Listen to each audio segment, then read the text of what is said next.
পলাশী উৎসব কমিটি আমরা তো শুরু করেছিলাম 23শে জানুয়ারি নেতাজির জন্মদিনের দিন।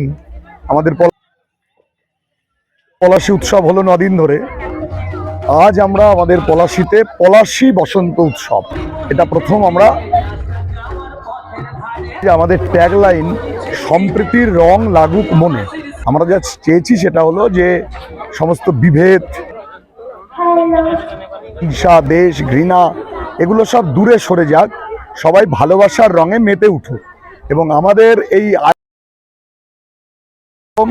তার সাথে যুক্ত হয়েছে আমাদের এলাকার যে জিআরপিএস, তারা পলাশীর ফাঁড়ি, আমাদের সাথে যুক্ত হয়েছে শিল্পী সংঘ, তাদের কলাকুশলীরা, আমাদের চকমকি বলে একটি পত্রিকা আছে তারা, কিশোর বাহিনী, শিশুদের যে সংগঠন আছে পলাশীতে কিশোর বাহিনী তারা, নৃত্যাঙ্গন নৃত্য একাডেমির পক্ষ থেকে, সুরনিক্ষণের পক্ষ থেকে, শিশু কিশোর এবং সাংস্কৃতিক সংগঠনগুলোর যৌথ প্রয়াসেই এই পলাশী সম্পৃক্ত বাতাবরণে বসন্ত উৎসব, সেটা আমরা পলাশীতে আমাদের নেতাজির সঙ্গে শিশু উদ্যানে প্রথম চালু করলাম।